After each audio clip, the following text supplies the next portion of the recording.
Many of us know the names Al-Qaeda and Osama Bin Laden, but the name Ayman al-Zawahiri might not ring so many bells. Officially recognized first as the group's chief commander and later as its leader, al-Zawahiri has been dubbed the backbone of Al-Qaeda's leadership, recognized for his patient and pragmatic handling of operations, but also his extreme and violent devotion to his beliefs.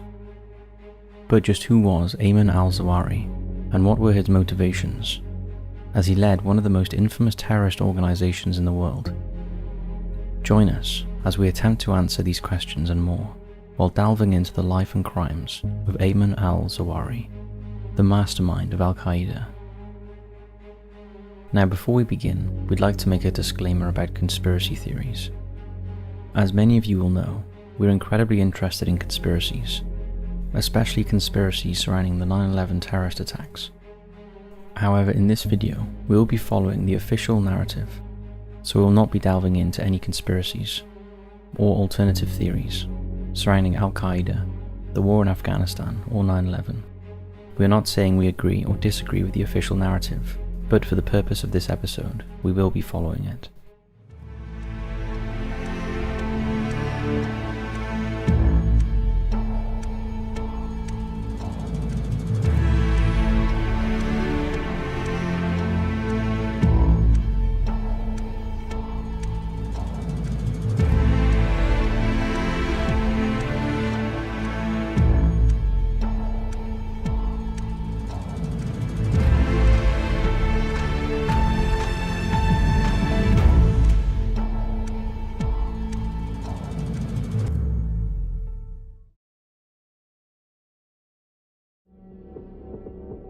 Early life.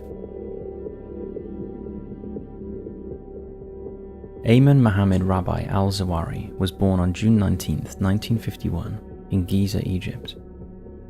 Although it was known back then as the Kingdom of Egypt, he was one of 5 children. Al-Zawahiri's parents, Dr. Rabbi al-Zawahiri and Umayma Azam, both according to the New York Times, came from influential families, though they were never wealthy, despite their prominence and success. His family felt there was great importance in politics and religion, and frequently stressed this to al-Zawahiri. Journalist Samir Rafat noted that the Zawahiris never joined the Mahdi Sporting Club, which was seen as a major defining social standard in Madai in the 50s and 60s. Because they didn't join and mingle with other members, they were always on the outside. Rafat added, "The Zawahiris were a conservative family. You would never see them in the club, holding hands, playing bridge. We usually call them Sadis." Literally, the word refers to someone from a district in Upper Egypt, but we use it to mean something like hick. Still, the New Yorker noted that Umayma never wore a veil and that the family were not overly pious. Al-Zawahiri's father's family was brimming with success, career-driven individuals from doctors and surgeons to scholars and academics. In a 1995 obituary for a relative, it is stated that 31 of 46 mentioned family members were doctors, chemists, or pharmacists. Others had job titles including ambassador, judge, and member of parliament. Rabbi himself was a pharmacology professor at Cairo University.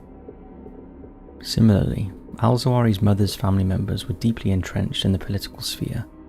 Though her father took on many roles, he was a literary scholar who served as the president of Cairo University, the founder of King Saud University, and at various times as an Egyptian ambassador to Pakistan, Yemen, and Saudi Arabia. Other family members on her side included a great-uncle who was the founding Secretary General of the organization, the Arab League, which seeks to rebuild relationships between member states and coordinate collaborations between them.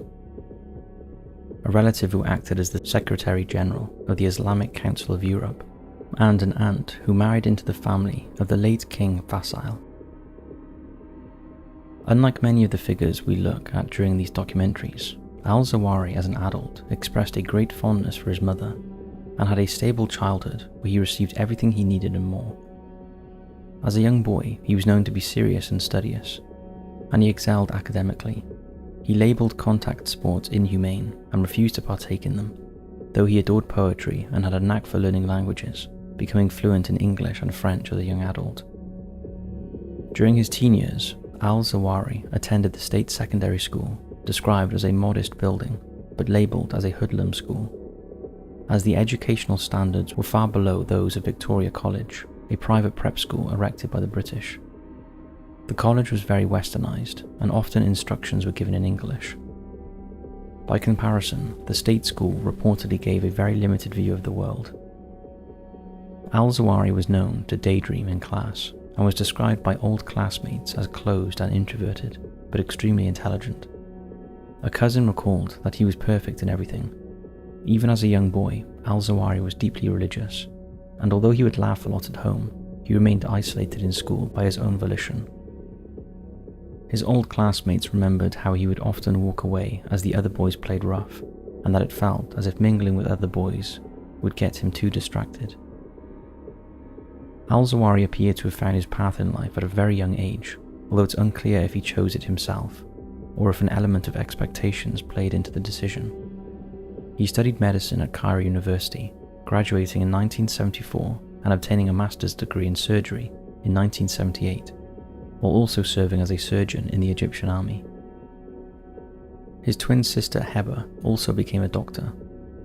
Shortly after his time in the military, al-Zawahiri established a medicinal clinic in the district of Madi, in the southern eastern area of Cairo, where he grew up. In the early 1980s, he travelled to Saudi Arabia and Pakistan, where he worked treating refugees and practiced medicine in the city of Jeddah. During his lifetime, al-Zawahiri was married at least 4 times. In 1978, he married his first wife, Azza Ahmed Nawari, a fellow Cairo University student who was studying philosophy. Both of her parents were lawyers, and in another life, she may have been a socialite who enjoyed partying and indulgence. Instead though, she was extremely religious and adopted the hijab, which had become a badge of conservatism among Muslim women, according to writer Lawrence Wright. Reportedly, her newfound religion and the decision to veil herself came as a shock to her family, who felt her actions were a rejection of her class. The couple's equally conservative wedding was held at the Continental Savoy Hotel and had no music, photography, or frivolity. Women and men were separated during the event. All of the modesty and the lack of fun were at the bride's request. During the couple's marriage, they had 5 children, the oldest of which was born in 1981, while the youngest was born in 1997. The couple's only son, Mohammed, was the twin sibling of their daughter, Khadija, and described as a delicate, well-mannered boy who didn't fit in with the cultural gender norms in which he was raised. He preferred to stay at home and help his mother than spend time with his father and other traditionally masculine influences.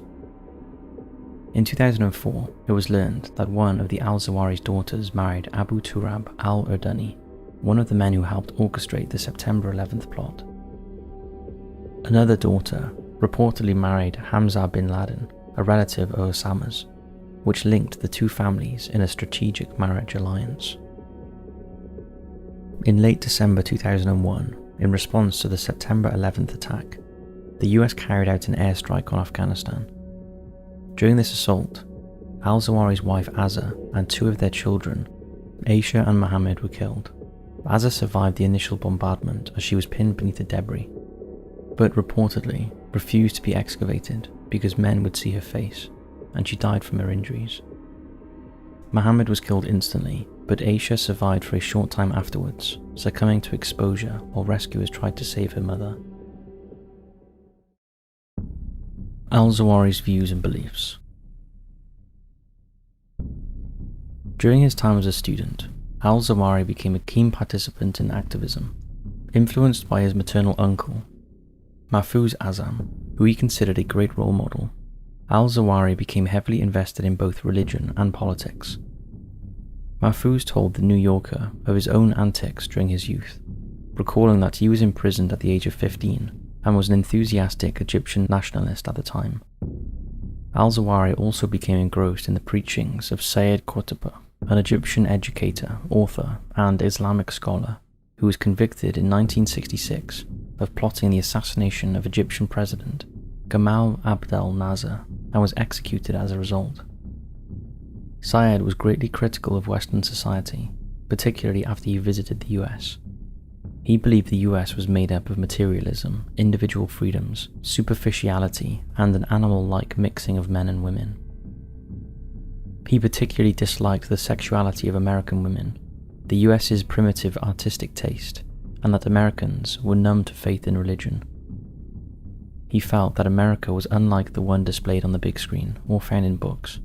Writing, it is astonishing to realize, despite his advanced education and his perfectionism, how primitive the American really is in his views on life. His behavior reminds us of the era of the caveman. He is primitive in the way he lusts after power, ignoring ideals and manners and principles. He even complained about the way American barbers cut his hair. Syed was reportedly somewhat secular in his early teachings, but turned away from this during the 1950s, returning from his trip to the States as a different man. There is speculation that he changed his stance after witnessing the torture and slayings of Muslim Brotherhood members while in prison between 1954 and 1964, with the theory being that he believed an Islamic government would prevent such atrocities. He later denounced secularism, calling it an oppressive system, and recreating himself as a militant Muslim. Syed was not the first Egyptian to be outraged by the treatment his fellow Islamists received while in prison, and much of his anger was directed not just at the Egyptian government, but at the West, which was seen to be an enabling force behind the regime, and blamed for corrupting Islamic society. Lawrence Wright wrote for The New Yorker, Egypt's prisons became a factory for producing militants whose need for retribution, they called it justice, was all-consuming. Followers see Syed, even today, as a martyr for Islam and a great thinker, though others, including Westerners, believe him to be the architect of Islamist ideology and an inspiration for violent extremist groups like Al-Qaeda. At the age of 15, al-Zawahiri had created an underground cell whose main goal was to overthrow secular Arab governments and replace them with authorities who govern by Islamic law. In the 1960s and 70s, many Arabs were struggling in the aftermath of the 1967 setback, or the 60-Day War, which saw Israel and a coalition of several Arab states, including Egypt, fighting after relations broke down. The relationships between the countries had already been crumbling since 1949, and had heightened considerably in 1956, when Israel invaded Egypt, after Egypt closed maritime passageways to Israel. Many Arabs at this time felt God had abandoned them, and subsequently drew the conclusion that it was a result of their leaders and societies turning away from Islam. For many, including al-Zawahiri, it made sense to get rid of secularism and return to religion. The cell began with 5 members, but had grown to 40 by 1974. Al-Zawahiri was known to keep his part in the cell from everybody, including his wife and his parents. Just 1 year after al-Zawahiri established his cell, Syed was executed. This led to his resolve strengthening, and he established that his mission in life was to put Syed's vision into action. His cell would later merge with others to form al-Jihad, or the Egyptian Islamic Jihad, which would become an associate of Al-Qaeda. Al-Zawahiri saw Islamism in Egypt as a groundbreaking movement which would see brave warriors rewarded and celebrated once they were victorious. Though this day never came, as the movement was generally considered a failure, particularly once Egyptian government cracked down on fringe terrorist groups following the 1981 assassination of President Anwar Sadat. It was during the 1980s that al-Zawahiri joined Al-Qaeda. Though al-Zawahiri had previously been more interested in the overthrowing of secularism in his own country or fighting against Israel, Al-Qaeda was more preoccupied with what was going on in the West, particularly in America. Al-Zawahiri was also a firm believer in loyalty. He often preached that Muslims should be loyal to one another and their religion, and often saw anything and anyone beyond Islam as a dangerous threat that should be hated. During his time with Al-Qaeda, al-Zawahiri also expressed his belief that women's roles should be limited to being homemakers and caring for children, rather than as combatants in groups like the one he was part of. This reportedly sparked some debate and confusion about women in such organizations, as Al-Qaeda was alleged to have used women as fighters. Sajida al-Rishwari, was an attempted suicide bomber whose explosive belt failed to detonate in 2005 during the Ayman bombings in Jordan. Al-Qaeda claimed responsibility for the event, and al-Zawahiri confessed on national television after she was apprehended by authorities in Jordan. She was executed in 2015. The 1980s. On October 6, 1981, Anwar Sadat, the third president of Egypt, was assassinated during a Cairo victory parade celebrating Operation Badr, an Egyptian military operation that had taken place 8 years earlier at the beginning of the Yom Kippur War, also known as the Fourth Arab-Israeli War. Reportedly, Sadat's popularity had been in decline for several years when many Arab nations found the 1979 Egypt-Israel Peace Treaty, signed by Sadat and Israeli PM Menachem Begin, controversial, particularly for Palestinian rights, and noted that it undercut the unity of Arab states. The treaty caused such an uproar that Egypt was suspended from the Arab League, which subsequently moved its HQ to Tunisia. Al-Jihad, the group, initially started by al-Zawahiri when he was still a teenager, took great offence to the treaty and saw it as a betrayal. They began to publicly call for the overthrow of Sadat and noted their desire to see the government replaced with one based on Islamic theocracy. After a failed military coup in June 1981, before Sadat's death, he ordered a massive crackdown which led to the arrest of several opposition figures, including numerous Jihad members, Coptic clergymen, intellectuals and activists. 1,500 people were taken in, and al-Zawahiri was also apprehended on charges of weapons possession. He was subsequently tortured while imprisoned. During this time, he revealed the location of another al-Jihadi leader. This betrayal reportedly haunted him for years following the incident and tarnished his image among his peers. He later wrote, "The toughest thing about captivity is forcing the mujahid, under the force of torture, to confess about his colleagues, to destroy his movement with his own hands, and offer his and his colleagues' secrets to the enemy." Al-Zawahiri was released from prison in 1984, which is when he fled to Saudi Arabia and then Pakistan, using his skills as a surgeon to help Afghans who were injured in the fight against the Soviets, who had first invaded the country in 1979. According to CNN, he met Osama Bin Laden in 1987, though there have been various different dates mentioned pertaining to their first meeting. At the time of their initial contact, both men were educated, soft-spoken, and felt politically oppressed by the governments of their own countries.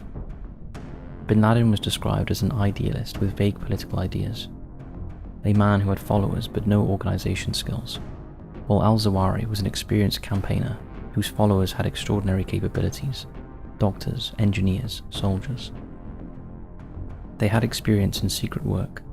They knew how to organize themselves and create cells, and they became the leaders. By all accounts, they worked to perfectly complement one another's skills, and their shared interest in Arab politics led to the formation of a strong and lasting bond. The 1990s. It wasn't until the 1990s that al-Zawahiri was able to take control of al-Jihad, when in 1991 its previous leader was apprehended and sentenced to life in prison. Under al-Zawahiri's control, al-Jihad continued operations in Egypt, as did another terrorist group named the Islamic Group. In 1993, it is believed that al-Zawahiri and his group's connection with Iran may have caused a suicide bomber to try to take the life of Egyptian Interior Minister Hassan al-Alfi. Al-Alfi was leading the charge against Islamist terrorism at the time. The assassination attempt failed, however. 3 months later, the then PM, Atif Sedki, was also subject to an execution attempt. During the bombings of his vehicle, 21 civilians were injured and a young girl was killed. As her coffin was carried through the streets of Cairo, crowds reportedly chanted, "Terrorism is the enemy of God." The event led to the arrest of around 280 al-Jihad members, and the execution of 6 of those individuals. On the morning of November 19, 1995, 2 men approached the Egyptian embassy in Islamabad, Pakistan. After killing the establishment's security with guns and grenades, a small vehicle loaded with a 250-pound bomb rushed into the compound, blowing apart the outer gates. A second vehicle then approached, loaded with a larger bomb, and was detonated. The side of the building collapsed, damaging 2 nearby embassies and a bank at the same time. As well as the 2 men who'd initiated the attack, 3 security guards, the second secretary, and 12 others were killed as a result of the assault, with a further 60 individuals being wounded. The attack had been carried out by al-Jihad, having been planned by al-Zawahiri the previous year, and was reportedly in response to Pakistan's extradition of several of the group's members, who would go on to face torture and sexual abuse while in prison in Egypt. Al-Zawahiri had originally desired to target the American embassy, but noted that it was too heavily secured. The assault was the group's first successor under al-Zawahiri's leadership, but reportedly Bin Laden did not approve of the operation, as it alienated Pakistan and the country was the best route into Afghanistan. Following the bombing, Egyptian intelligence blackmailed 2 teen boys into planting listening devices in the home of prominent al-Jihad members. They even instructed one of the boys to leave a suitcase full of explosives near al-Zawahiri. Instead, the teenagers were arrested by the Sudanese authorities. Al-Zawahiri persuaded officials to let him speak with them. He subsequently killed them before circulating a tape of their confessions, claiming that they had committed treason. In December of 1996, al-Zawahiri was accompanied by 2 associates on a trip to Chechnya and Russia, where they hoped to set up a base for al-Jihad. Although each man was travelling under a different name and using a false passport, and although the group switched cars 3 times, they were arrested just hours after entering the country and spent 5 months in prison as they awaited trial. The 3 men pleaded innocence, maintaining their disguise, while other al-Jihad members outside of Russia contacted authorities and pleaded for their merchant colleagues to be given leniency. An al-Jihad member named Tharwat Salah Shahata was given permission to visit the 3 men, where it's believed he smuggled $3,000 to them. The money was later confiscated. Shahata also gave the men a letter, though the Russians did not bother to translate it. In April of 1997, the men were sentenced to 6 months behind bars, but were released a month later, and they fled the country without paying their court-appointed lawyers' legal fees. Reportedly, there have been some suspicions cast upon this story, with scholars noting that it seemed unlikely that Russian authorities did not know who al-Zawahiri was, given the country's extensively trained Arabists, and the fact that the men had been carrying fake passports and encrypted documents. A former member of the Federal Security Service of the Russian Federation, the FSB, alleged that al-Zawahiri had been trained by the FSB, although this has never been proven. Then in 1997, al-Zawahiri helped orchestrate the Luxor massacre, carried out by another terrorist organization, Al-Ghama al-Islamiyya. Al-Ghama Islamiyya had stagnated as a group, and hoped that the government's subsequent actions in dealing with them would help strengthen support for anti-government forces.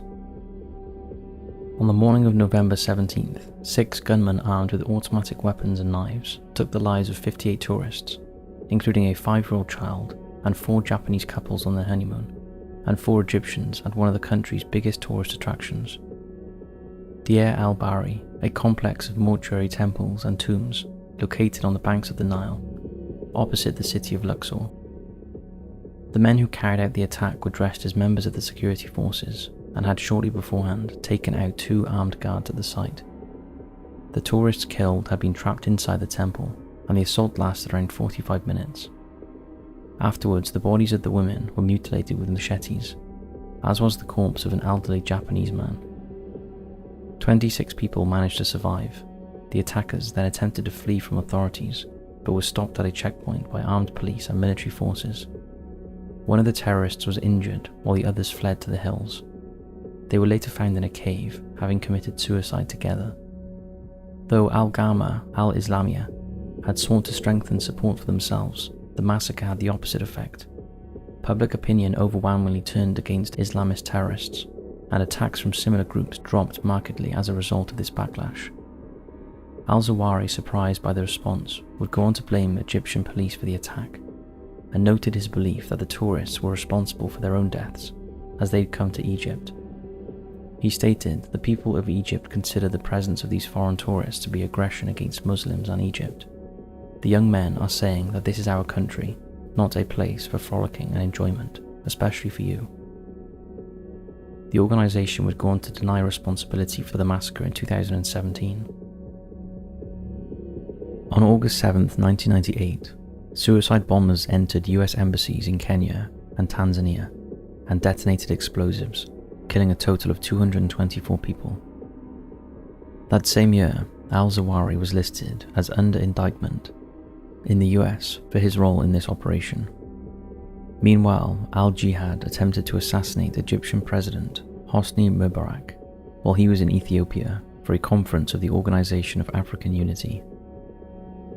Mubarak was against Islamic fundamentalism and was often diplomatic in his approach to the matter of Israel, and thus was a big target for al-Jihad.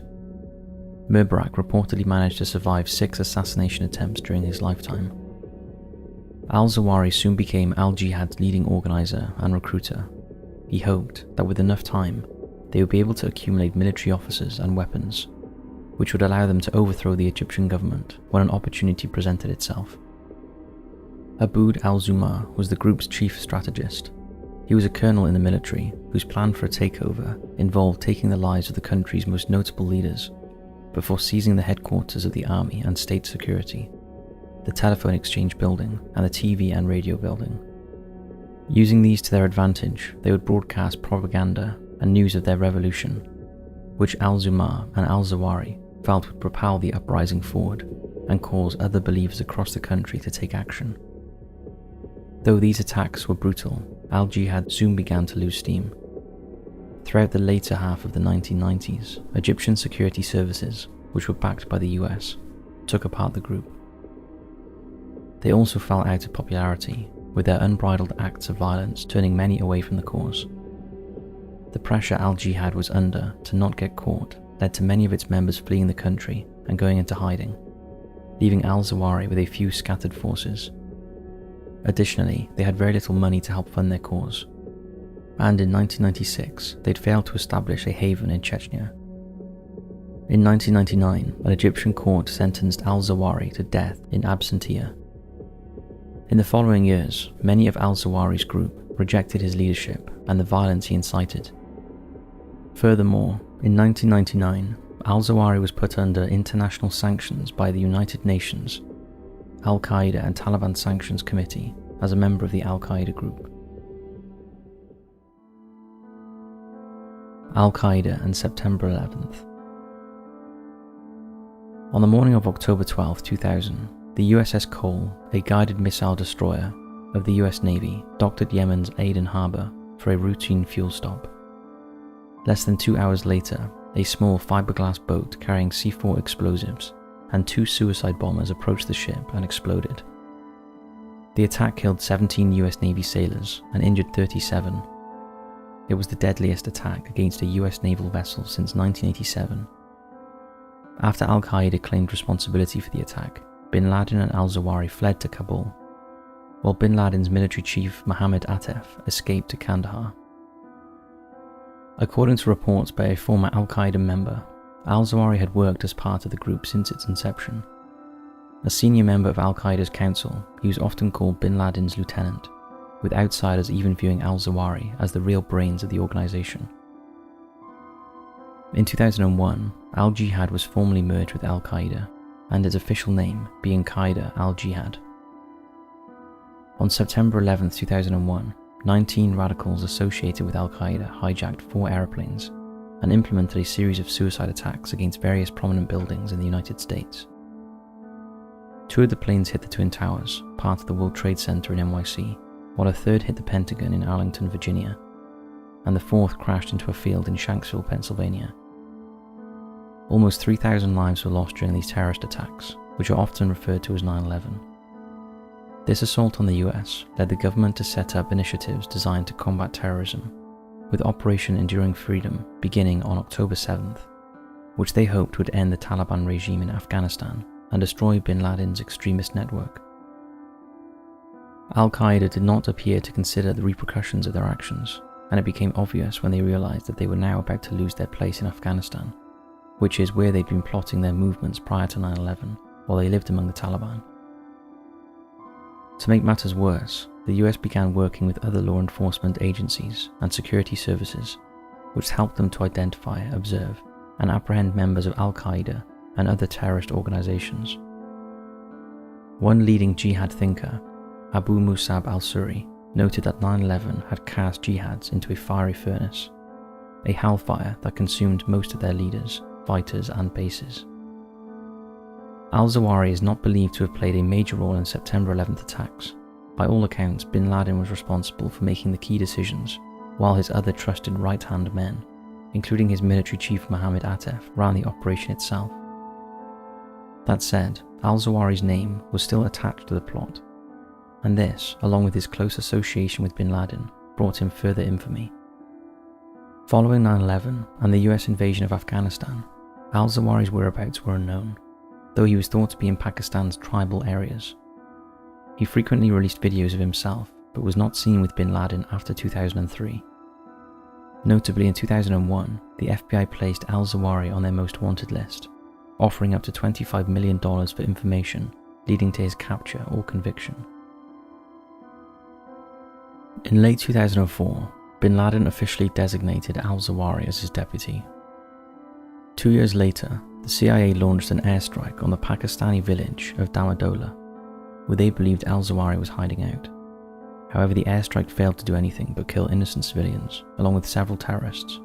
Al-Zawahiri was not among them. In 2008, CBS obtained a copy of an intercepted letter dated July 29, 2008. The letter requested that a doctor immediately see and treat Al-Zawahiri, who was seriously wounded during a US missile strike on the village of Azam Warsag in July of that year. Later that year, the Pakistan Army claimed they almost captured the leader after being informed that he and his wife were in the district of Mormand. Though the area was raided, he was not found. In April of 2009, the US State Department stated that Al-Zawahiri was now Al-Qaeda's operational and strategic commander, while Bin Laden played the role of the organization's ideological figurehead. Bin Laden remained at large until May 2, 2011, when he was finally tracked down and slain by US forces while hiding out in Abbottabad, Pakistan.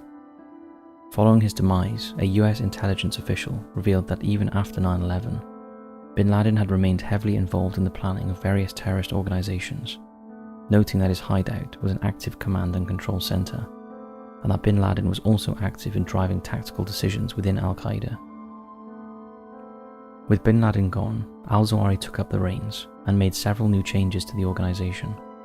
He first gave associated groups more ability to go after their own objectives, and second, took on new affiliates, helping organizations such as Al-Shabaab develop explosives, which would allow them to target US planes. Notably, Al-Shabaab was based in the Horn of Africa, and Al-Zawahiri believed that a good relationship with the organization would allow Al-Qaeda to expand in this area successfully at a later date. However, despite Al-Zawahiri's patience and bright ideas, Western journalists have noted that his lack of charisma was a hindrance as he tried to lead Al-Qaeda. One man reportedly told him in his teenage years, "No matter what group you belong to, you cannot be its leader." By all accounts, his speeches and writings were dull, and he was not respected and adored in the same way that Bin Laden was. Many of his comrades were quick to point out that unlike Bin Laden, Al-Zawahiri was not a soldier and had never seen combat. Overall, Al-Zawahiri was viewed as a more controversial figure and was not universally accepted in the same way that his predecessor had been. The death of Al-Zawahiri.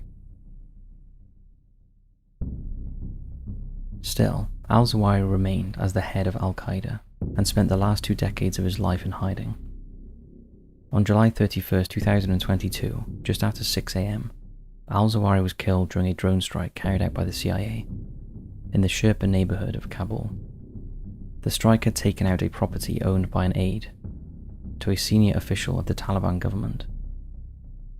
Reports noted that there were no civilian casualties, and on August 1st, US President Joe Biden announced that the US Intelligence Committee had located Al-Zawahiri in early 2022, and the operation to strike the property had been authorized by Biden a week earlier.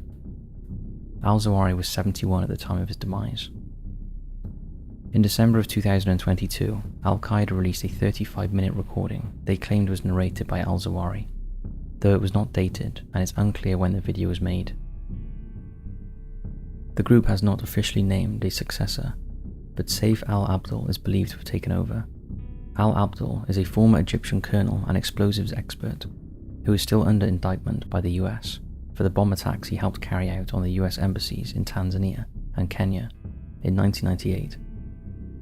A 2023 United Nations report noted that it's possible al-Abdul has not been officially designated as Al-Qaeda's new leader, in part due to the theological and operational challenges posed by the fact that al-Abdul is currently residing in Iran. The aftermath. In the last decade, Al-Qaeda has struggled to move forward with its grand and ambitious plans. Technological advancements have made it far more difficult for terrorist organizations to operate in a post-9/11 world. Drone strikes are frequent, and intelligence services have a far greater ability now to track down and apprehend the members of the group and others like it. According to analyst Bryce Lloydold, who wrote for the Texas National Security Review last year, US airstrikes eroded the quality of Al-Qaeda's personnel bases, forced the group to reduce communications and other activities, and compelled group members to flee its safe haven in Pakistan's tribal regions.